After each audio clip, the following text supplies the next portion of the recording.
Welcome to the channel science by Ekta ma'am. Half yearly exams की तैयारी अच्छी चल रही होगी आप लोगों की, और कुछ चैप्टर्स का हमने रिवीजन कर लिया है, क्विक रिवीजन। और आज हम आ गए अगले चैप्टर पर, जो कि human I and the colourful world. शायद चैप्टर नंबर 9-10 हो गई आपकी बुक में, है ना, human I and the colourful world. चलो, इस चैप्टर में से एग्जाम में पढ़ने के लिए जो जो टॉपिक हमें अच्छे से तैयार करने हैं उनके बारे में बात करते हैं।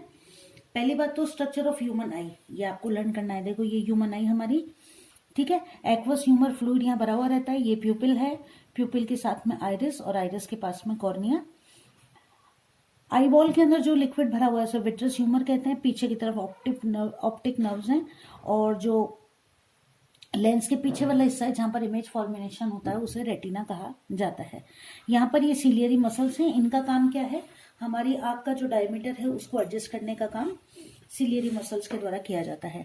आंख, हमारे अंदर एक जोड़ी आंख पाई जाती है, यानी कि संख्या में 2.3 सेंटीमीटर के लगभग इसका डायमीटर होता है। आई बॉल होती है ये, आई बॉल जिसको कहा जाता है, ठीक है। आगे की तरफ उभरी हुई पाई जाती है, लिक्विड भरा हुआ रहता है जिसमें विट्रस ह्यूमर कहा जाता है। अब काम जो आपको याद करने हैं वो क्या क्या याद करने हैं? देखो कि इमेज का फॉर्मेशन होता है रेटिना पर। आइरिस जो है ये एक डार्क मस्कुलर डायफ्राम होता है। अब आइरिस का काम आपको लर्न करना है कि it controls the size of the प्यूपिल। ये क्वेश्चन 1 तैयार हो गया हमारा। प्यूपिल जो है it controls the amount of light entering the आई। प्यूपिल का काम क्या है कि आंख के अंदर जो रोशनी जा रही है उसके अमाउंट को कंट्रोल करना, और आइरिस का काम है प्यूपिल के साइज को कंट्रोल करना, ठीक है। इसके बाद हमारी आंख से इमेज कैसे बनती है? बिल्कुल वैसे ही जैसे कि कैमरा से इमेज बनती है। इन्वर्टेड रियल इमेज हमारी आंख के द्वारा बनती है। ये भी छोटे क्वेश्चन में पूछा जाता है कई बार। तो हमारी आंख का जो लेंस है वो किसी भी वस्तु की रियल और इन्वर्टेड इमेज हमें बनाकर देता है।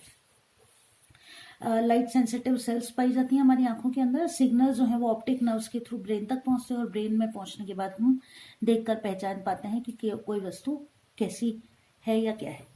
इसके बाद पावर ऑफ अकोमोडेशन। तो पावर ऑफ अकोमोडेशन जो है वो हमारे आइरिस और प्यूपिल की मदद से हो पाता है। आंख का जो स्ट्रक्चर है ना, कर्वेचर, जो change in the curvature of the eye lens. तो आई लेंस का जो कर्वेचर है उसमें चेंज होने से हमारी आंख की फोकल लेंथ चेंज होती रहती है। चलिए, तो देखो कि when the muscles are relax, जब आई मसल्स रिलैक्स होती हैं तो लेंस थिन हो जाता है और फोकल लेंथ बढ़ जाती है, जिससे कि हम दूर की वस्तुओं को देख पाते हैं। जब हम पास की चीजों को देख रहे हैं तो सिलियरी मसल्स हमारी कॉन्ट्रैक्ट रहती हैं, जिसकी वजह से आई लेंस जो होता है उसका कर्वेचर इंक्रीज हो जाता है, आई लेंस थिक हो जाता है, और उसकी वजह से हम पास की चीजों को आसानी से देख पाते हैं।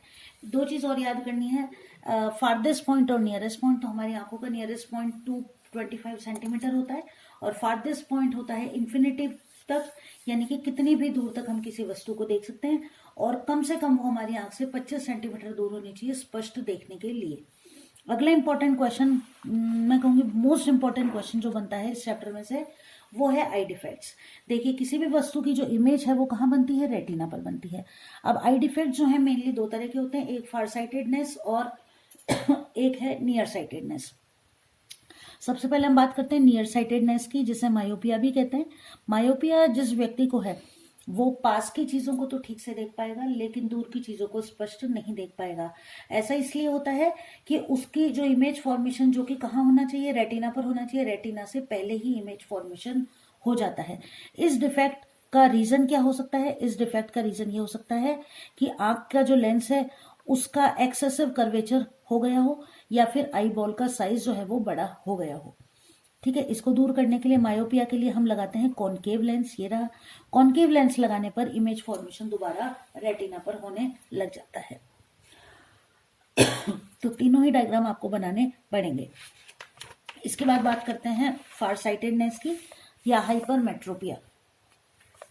इसको फारसाइटेडनेस भी कहते हैं। इसमें क्या होता है कि व्यक्ति जो है वो पास की चीजें ठीक नहीं देख पाता। देखो, कंफ्यूज मत हो ना, उल्टा है यहाँ पर, है ना। फार साइटेडनेस है, इसका मतलब फार की वस्तुएं ठीक देख पा रहा है और पास की वस्तुएं ठीक नहीं देख पा रहा। रीजन वही होगा कि इमेज फॉर्मेशन कहाँ होता है? रेटिना पर। यहाँ पर क्या होता है फार साइटेडनेस में? फार मतलब दूर, तो यहाँ भी रेटिना से दूर चला गया, ऐसे याद कर लो इसको। तो हाइपरमेट्रोपिक जो आई होगी उसमें इमेज फॉर्मेशन रेटिना पर ना होकर कहाँ हो जाएगा? रेटिना के पीछे हो जाएगा। यहाँ पर हम लगाएंगे कॉन्वेक्स लेंस, जिसकी वजह से क्या होगा कि इमेज फॉर्मेशन दोबारा कहाँ होने लग जाएगा, रेटिना पर ही होने लग जाएगा। इस डिफेक्ट के रीजन, वही मेन रीजन क्या होंगे, पहली बात तो आई लेंस की फोकल लेंथ का बढ़ जाना या फिर आई बॉल के साइज का बहुत कम हो जाना, ठीक है। इसके बाद है प्रेस बायोपिया। प्रेस बायोपिया जो है ये ज्यादातर बड़ी एज के लोगों को होता है, जिनको की दूर की और पास की दोनों चीजों को देखने में प्रॉब्लम होती है। तो यहाँ पर इस डिफेक्ट कहा जाता है प्रेस बायोपिया। तो यहाँ पर बाईफोकल लेंस लगाया जाता है। बाईफोकल लेंस का मतलब ये है कि एक ही जो ग्लास होता है चश्मे का, उसके अंदर ऊपर वाला जो पार्ट होता है वो तो कॉनकेव लेंस से बना दिया जाता है और नीचे वाला जो पार्ट है वो कॉन्वेक्स लेंस से बना दिया जाता है, जिसकी वजह से जो भी व्यक्ति है जिसको प्रेस बायोपिया हुआ है वो क्या कर पाता है, दोनों ही तरह की चीजों को देख पाता है। रिफ्रैक्शन थ्रू प्रिज्म, इसको फिलहाल हम रहने दें और याद करें पहली बात तो dispersion of light. Dispersion of light जो है, अब हम बात करते हैं डिस्पर्जन ऑफ व्हाइट लाइट की। तो डिस्पर्जन ऑफ लाइट यहाँ पर हमको दिया हुआ है प्रिज्म के थ्रू कि किसी व्हाइट प्रकाश की किरण को जब हम प्रिज्म में से गुजारते हैं तो वो 7 रंगों में विभाजित हो जाती है, जिससे पता चलता है कि जो सफेद रंग का प्रकाश होता है वो इन 7 रंगों के मिलने से बनता है। अब ये 7 रंग जो होते हैं ये एक स्पेसिफिक सीक्वेंस में होते हैं, जैसे विबग्योर, या हिंदी में अगर हम बात करें तो हिंदी में इसको कहा जाता है, आप लोग नोट करें तो, अगर इसको कहा जाता है बैनी आह पीनाला। ये क्या होता है देखो, बैंगनी, नीला, आसमानी, हरा, पीला, नारंगी और लाल। इस सीक्वेंस में इसको आप याद कर लोगे।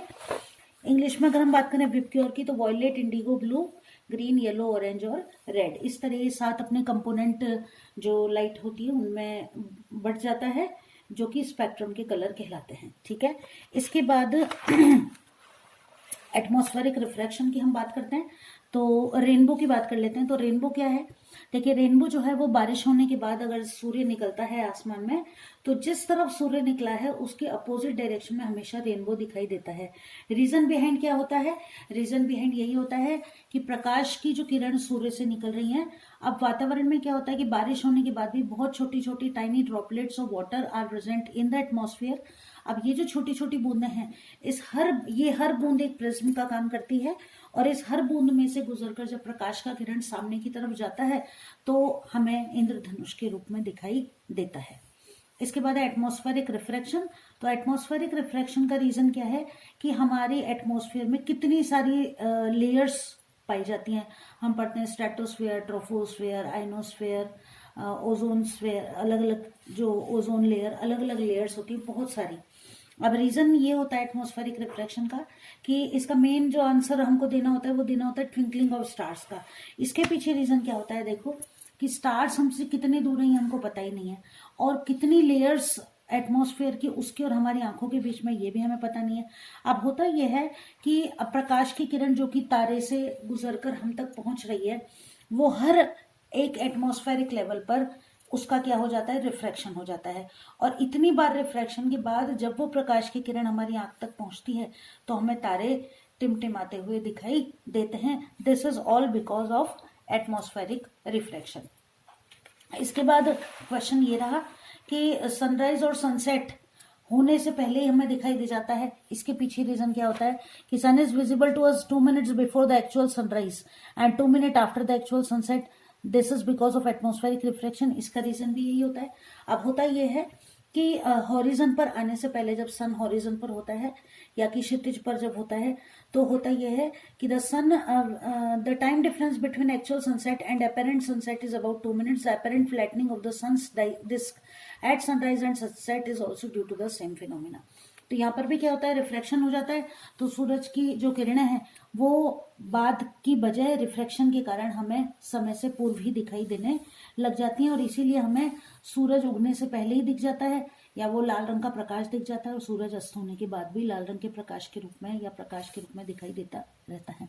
इसके बाद है स्कैटरिंग ऑफ लाइट। स्कैटरिंग का मेन जो हम शब्द समझे हैं उसका मतलब होता है, स्कैटरिंग का मतलब फैल जाना, ठीक है ना। तो यहाँ पर हमको याद करना है टिंडल इफेक्ट। टिंडल इफेक्ट आपने देखा ही होगा कि किसी अंधेरे कमरे में किसी छोटे से छेद में से अगर प्रकाश आ रहा है तो जहां जहां वो प्रकाश आ रहा है यानी कि रोशनी आ रही है वहां वहां हम ये देखते हैं कि डस्ट पार्टिकल्स हमें हिलते हुए घूमते हुए दिखाई देते हैं।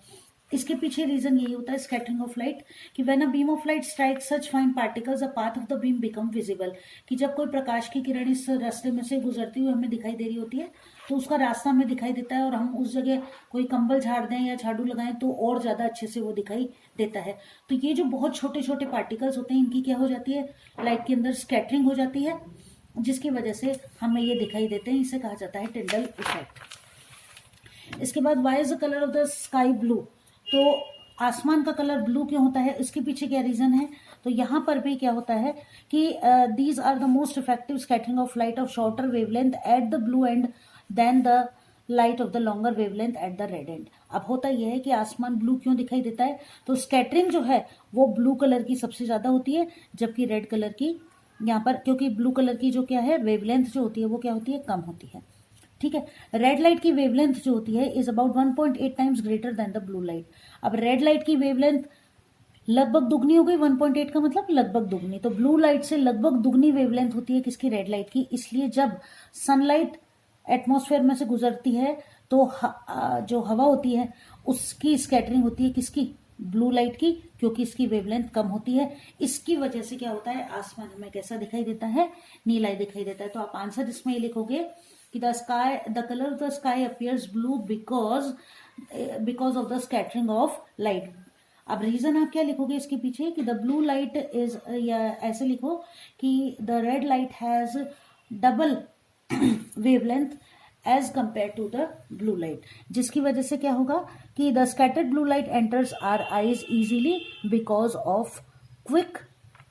Of shorter wavelength. ठीक है ना, तो वेवलेंथ कम होने की वजह से हमें क्या होता है, आसमान कैसा दिखाई देता है, ब्लू दिखाई देता है।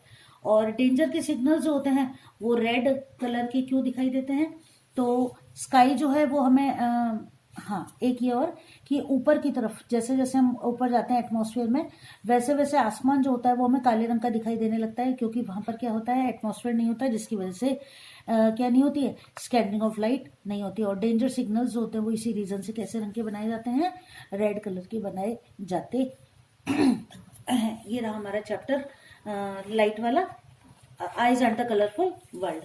आई होप आपके एग्जाम की तैयारी में यूजफुल रहेगा। जल्दी मिलते हैं अगली क्लास में, तब तक के लिए बाय, बेस्ट ऑफ लक।